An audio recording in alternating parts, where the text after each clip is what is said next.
Hello friends, जावा के lecture number 14 में आपका स्वागत है। इस लेक्चर में विशेष करके हम एक नए टॉपिक पर डिस्कशन करेंगे जिसका नाम है एरेज। देखिए, डेटा का declaration, data type declaration, data type declaration,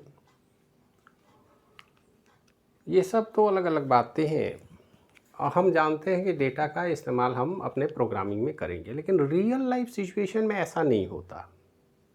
मान लेते हैं एक छोटा सा क्वेश्चन हम आपसे करें कि 10 स्टूडेंट हैं और उनका एवरेज मार्क्स ज़रा आप निकाल दें।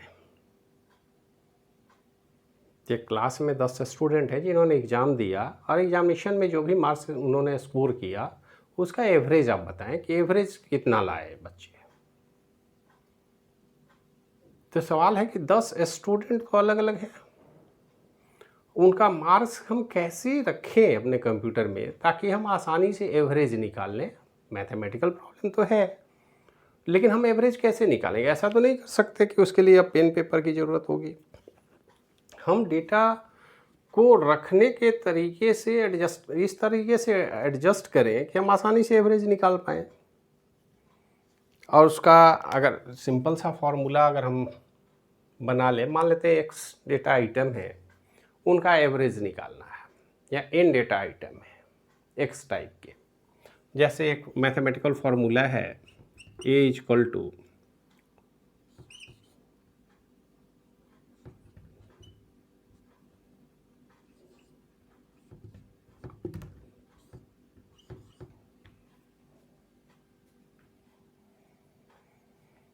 एवरेज निकालने का मैथमेटिकल फार्मूला हो गया। अब इस फार्मूला को आप जब प्रोग्राम लिखेंगे तो कैसे करेंगे? प्रोग्रामिंग में इम्प्लीमेंट कैसे होगा? एक्स टाइप का वेरिएबल है जो एन नंबर ऑफ हो, आई को 1 to n तक हम वेरी कर रहे हैं, तो कैसे आप इसको इम्प्लीमेंट करेंगे अपने प्रोग्राम में? मतलब यहाँ पर हम सब्सक्रिप्टेड वेरिएबल की बात कर रहे हैं, मतलब एक ही टाइप के अगर एक से अधिक वेरिएबल हों हमारे पास तो उनको हम कैसे अपने प्रोग्रामिंग में लिखें ताकि प्रोग्राम लिखना भी आसान हो। मान लेते हैं n का वैल्यू यहाँ हम लेते हैं 5। ज़रा गौर से देखेंगे आप, तो स्वाभाविक है कि यहाँ पर n हो जाएगा 5। अब हम यहाँ पर लिख सकते हैं int x1 x2 x3 x4 and x5। 5 variable हमने बना लिया, उसको असाइन भी कर दिया। x1 equal to 10, x2 equal to 15, x3 equal to 20, x4 equal to 40 and x5 equal to 30। अब हमें कोई समस्या नहीं होगी अगर हम यहाँ पर लिखते हैं इंट ए। एवरेज हम काउंट कर लेंगे, A equal to x1 plus x2 plus x3 plus x4 plus x5। आप चाहें तो एक ही लाइन में इसको बाई 5 कर दें।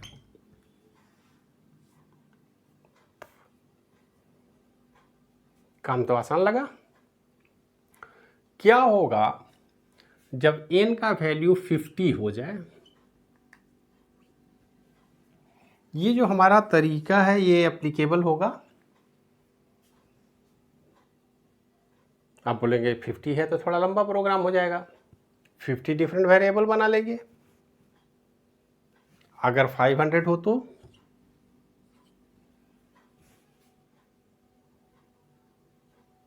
और कंप्यूटर में कैसे हम कहें कि हम 10 20 50 स्टूडेंट का एवरेज निकालेंगे? हो सकता है आपको बोल दिया जाए कि पूरे कॉलेज का निकालिए, पूरे बिहार के बच्चों का निकालिए। मैट्रिक में हिंदी में जितने भी बच्चों ने स्कोर किया उनका एवरेज जरा निकालिए, देखें हिंदी में बच्चे हमारे अच्छे हैं कि नहीं, क्या पढ़ते हैं, कितना परसेंटेज मार्क्स स्कोर करते हैं हमारे एग्जामिनेशन में। मतलब ये जो प्रोग्रामिंग का टेक्निक है हमारा, सीधे वेरिएबल को डिफाइन करना, उनको मैथमेटिकल फार्मूला में इम्प्लीमेंट करना, ये प्रोग्रामिंग में थोड़ा मुश्किल खड़ा करने वाला है।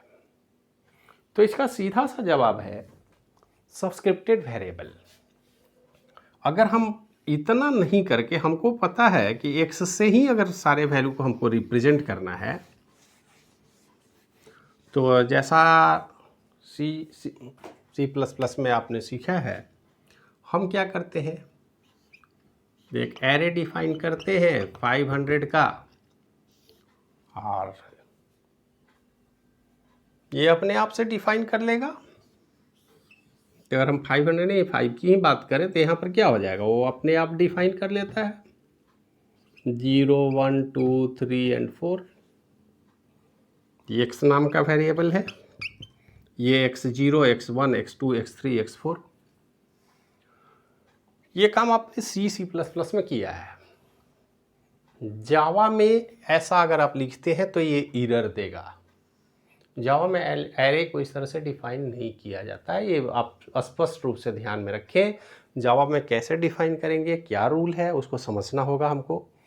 लेकिन अभी उससे थोड़ा अलग इस डिस्कशन को, हम एरे को पूरी तरह से समझ लें कि कंप्यूटर एरे का एप्लीकेशन जब हम यूज करते हैं तो हमारे कंप्यूटर सिस्टम को कैसे काम करना पड़ता है, कंप्यूटर उसको कैसे हैंडल करता है, तब फिर हम एरे के डिक्लेरेशन की बात करेंगे।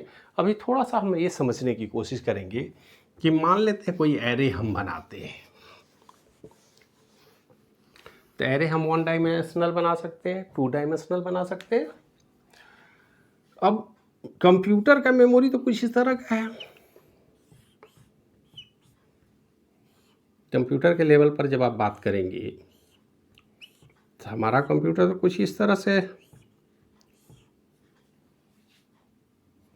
डिवाइड होता है, मेमोरी रैम। उसकी अपना एड्रेस होगा 0 1 2 3 4 5 6 7 एंड सो ऑन। जितनी एड्रेसिंग कैपेसिटी होगी उतना मेमोरी हम एक्सेस कर सकते हैं, या कंप्यूटर में जितना मेमोरी लगा होगा। फिर एरे को इम्प्लीमेंट कैसे किया जाए, कंप्यूटर में एरे के इम्प्लीमेंटेशन का तरीका क्या होगा। अगर 2 डायमेंशनल एरे होगा तो हम कैसे बनाएंगे, मैट्रिक्स कैसे इम्प्लीमेंट करेंगे। तो कंप्यूटर में जो भी मेमोरी बनाया जाता है उसके साइज को तो आप जानते हैं, डेटा टाइप से अगर इंट है तो यहाँ हम बात करते हैं 4 बाइट, तो ये 4 बाइट का है डेटा, कोई बात नहीं है। लेकिन जो ही हम अगर इस 50 की बात करें या 5 की ही बात करें, ये बताता है S1 S0 S1 S2 S3 and S4। तो ये डेटा एक ग्रुप कंप्यूटर बनाता है यहाँ से ये, और इस तरह से इस पूरे ब्लॉक को एक निश्चित नाम दिया जाएगा। और अगर हम जावा की बात करें तो इस पूरे ब्लॉक के लेंथ को भी ये डिसाइड करता है। मतलब जब भी कोई मेमोरी आप बनाते हैं तो लॉजिकल मेमोरी तो आप इस तरह से बनाए 0 1 2 3 4।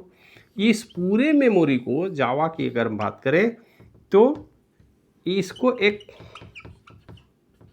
लेंथ नाम के वेरिएबल में रखा जाएगा, इनके साइज को। पूरे ब्लॉक को लॉजिकली एक निश्चित वेरिएबल में इनको रखा जाएगा कि इसका लेंथ 5 है, पूरे 5 तक एक एरे है और ये एक ब्लॉक है, इस ब्लॉक का लेंथ है 5। मतलब 5 लोकेशन का एक निश्चित ब्लॉक हो गया एरे के लिए रिजर्व। पहली बात। दूसरी बात, जावा में जब भी हम बात करते हैं तो एरे डिक्लेरेशन का जो तरीका है, मतलब अगर हम बात करें इंट इज, ऐसे आप कर सकते हैं इंट इज 5, ये गलत तरीका है, इस तरह से कभी आप नहीं करेंगे। मतलब जब भी एरे का डिक्लेरेशन होगा तो वहाँ पर साइज आप फिक्स नहीं करेंगे। जावा में, सी में आप कर सकते हैं, सी में कोई एरर नहीं आएगा, लेकिन जावा में ये करना गलत है। जावा में ऐसी गलती नहीं करनी है हमको। एरे को आप सीधे डिक्लेयर कर दें, यानी तो उसके साथ उसका वैल्यू आप डाल दें, वो साइज ले लेगा।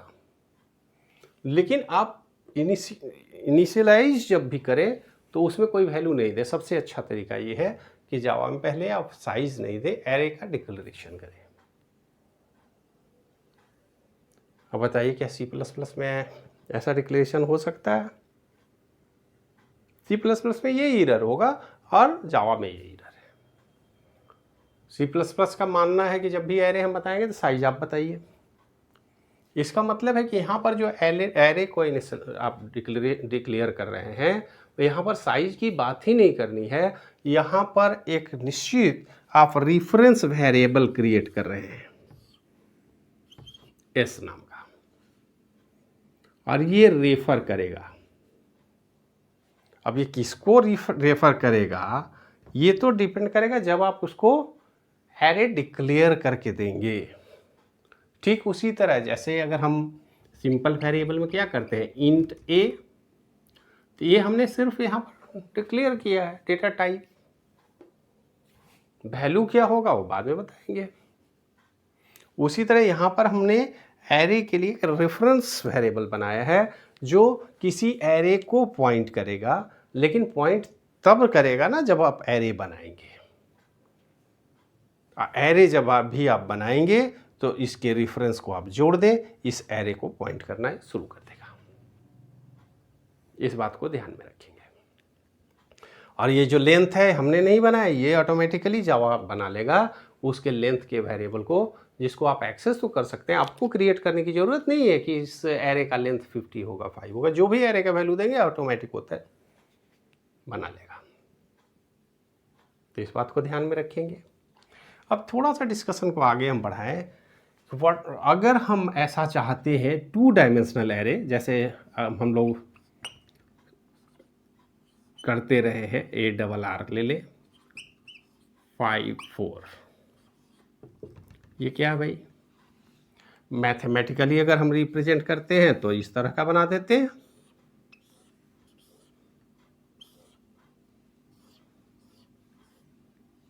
वन टू थ्री 0 1 2 3 4 0 1 2 3, ये 5 × 4 का एरे हो गया। लेकिन हमारा सवाल ये नहीं है कि एरे कैसे क्रिएट करेंगे, 2 डायमेंशनल एरे कैसे बनाएंगे, उस पर आगे हम डिस्कशन करेंगे। पहले ये हम समझें कि आखिर ये चीज़ मेमोरी में कैसे इम्प्लीमेंट होगा। मेमोरी में जब इम्प्लीमेंट करने की बात होगी तो इनको कैसे एडजस्ट किया जाएगा। मेमोरी तो हमारा इसी फिजिकल फ्रेम में है, इसमें तो कोई एरे आप बना नहीं सकते। डेटा टाइप का जो साइज लेंगे वो उसी साइज का मेमोरी वो एक्वायर करेगा। तो लॉजिकली अगर आप देखें तो 2 डायमेंशनल एरे इस तरह से डिसाइड किया जाता है कि इस तरह का ब्लॉक हो गया,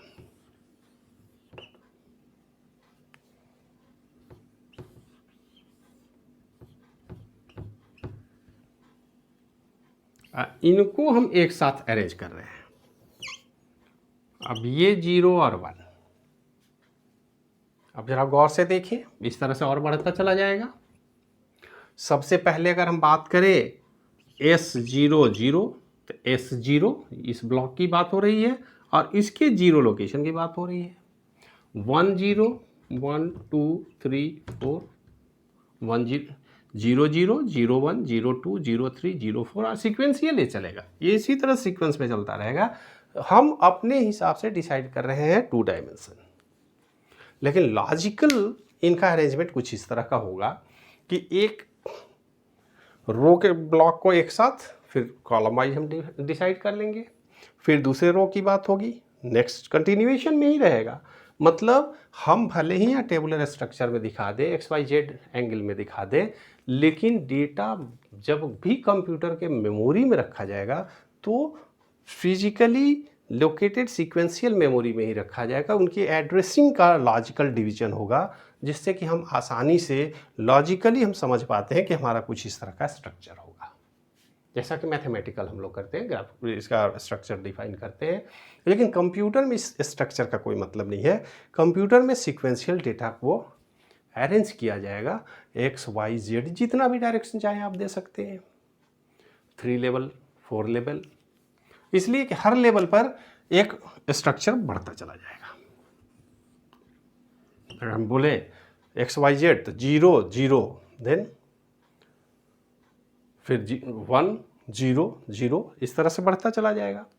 तो इस तरह के स्ट्रक्चर को एरे के रूप में इम्प्लीमेंट किया जाएगा। और ख़ास करके अगर जावा में हम बात करें तो थोड़ा एरे बनाने में आपको सतर्क रहना होगा। नेक्स्ट वीडियो लेक्चर में हम लोग देखने की कोशिश करेंगे कि एरे को मशीन में कैसे इम्प्लीमेंट करेंगे, कैसे डिज़ाइन करेंगे, उसकी असाइनमेंट कैसे होगा। क्योंकि हम जानते हैं कि एरे की जब भी बात होती है तो एक बात ज़रूर आप ध्यान में रखेंगे कि एरे हमेशा सीक्वेंशियल अरेंजमेंट है फिजिकल मेमोरी में, और ये स्टार्ट होता है 0 1 2 3 4 एंड सो ऑन। ये एरे हमेशा 0 से स्टार्ट होगा, फर्स्ट लोकेशन जो होगा वो 0 से होगा, और इस तरह से एरे का जो भी टाइप होगा उस हिसाब से मेमोरी का स्पेस लेगा। अगर हम इंट की बात करते हैं तो जावा में 4 बाइट लोकेशन लेगा, अगर फ्लोट की बात करेंगे तो ये 8 बाइट लोकेशन लेगा। अब ये 8 बाइट हो सकता है 4 के 2 ब्लॉक को 8 बाइट में अरेंज करें, फिजिकल उनका अरेंजमेंट करना है, माइक्रोप्रोसेसर को अरेंज करना है, ऑपरेटिंग सिस्टम को करना है, लेकिन हमारा जो भी स्टेटमेंट हो उसके अनुरूप वो मेमोरी एक्वायर करेंगे, ताकि आगे डेटा के स्टोरेज में, रिट्रीवल में किसी तरह का दिक्कत नहीं हो। ये बर्डन ऑपरेटिंग सिस्टम का है, ये काम हमारा नहीं है। हमारे लैंग्वेज का रिक्वायरमेंट है कि इंटीजर हमारे लिए अगर 4 बाइट का है तो एसपीएस हमको 4 बाइट ईच बिट के लिए, ईच सेल के लिए चाहिए। फ्लोट है तो 8 बाइट चाहिए, और इस तरह से आप अरेंज करके हम मेमोरी को 1 dimensional, 2 dimensional, 3 dimensional, 4 dimensional, 5 dimensional, जितने भी डायमेंशन में चाहें आप इस ब्लॉक को एलोकेट कर सकते हैं। डायमेंशन यहाँ कोई मायने नहीं रखता है, आप आसानी से इस मेमोरी को एक्सेस कर पाते हैं केवल एड्रेस लोकेशन के आधार पर। तो मेमोरी में और भी डिटेल में डिस्कशन करेंगे। अगले लेक्चर में हम लोग देखेंगे कि मेमोरी को कैसे डिक्लेरेशन करना है, उसमें डेटा कैसे रखेंगे, उसकी एक्सेसिंग कैसे होगी, और मेमोरी पर जो भी एरे में ऑपरेशंस हैं उनके विषय में भी डिटेल डिस्कशन करेंगे। आज की डिस्कशन को यहीं छोड़ते हैं और फिर मिलते हैं नेक्स्ट वीडियो लेक्चर में। तब तक के लिए धन्यवाद।